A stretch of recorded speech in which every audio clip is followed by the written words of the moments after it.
राज्यातील नागरिकांसाठी एक दिलासा देणारी बातमी। राज्यातील ज्वारीचे दर घसरू लागलेत। गेल्या काही दिवसात डाळींचे भाव दिवसेंदिवस वाढताना दिसतायत। दरम्यान नागरिकांसाठी ही आनंदाची बातमी। राज्यात सर्व बाजारपेठांमध्ये ज्वारीची आवक वाढल्याने हे दर कमी झाले आहेत। मुंबई कृषी उत्पन्न बाजार समितीमध्ये जानेवारी महिन्यात ज्वारी 35 ते 75 रुपयांना विकली जात होती। आता ज्वारीचे दर घसरले असून 25 ते 56 रुपये झाले आहेत। ज्वारीचे भाव जवळपास 10 ते 20 रुपयांनी घसरले आहेत। त्यामुळे नागरिकांना दिलासा मिळालाय। ज्वारीची भाकरी ही महाराष्ट्रात अनेक ठिकाणी खाल्ली जाते।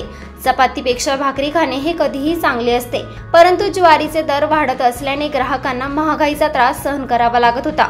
मात्र आता जवळपास 10 ते 20 रुपयांनी ज्वारीचे भाव घसरले आहेत। मागील वर्षी ज्वारीचे उत्पादन कमी झाले होते, त्यामुळे बाजारभाव वाढले होते, परंतु आता बाजारभाव कमी झाल्याने ग्राहकांना दिलासा मिळालाय। फेब्रुवारी महिन्यापासून ज्वारीचे भाव घसरण्यास सुरुवात झालीये। होलसेल मार्केटमध्ये ज्वारी 25 ते 56 रुपयांना विकली जाते, तर किरकोळ मार्केटमध्ये ही ज्वारी 40 ते 60 रुपयांना विकली जाते।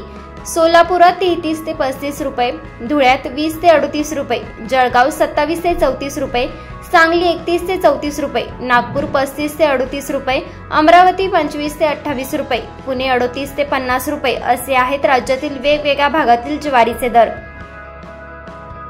ब्युरो रिपोर्ट, सप्रेम मराठी।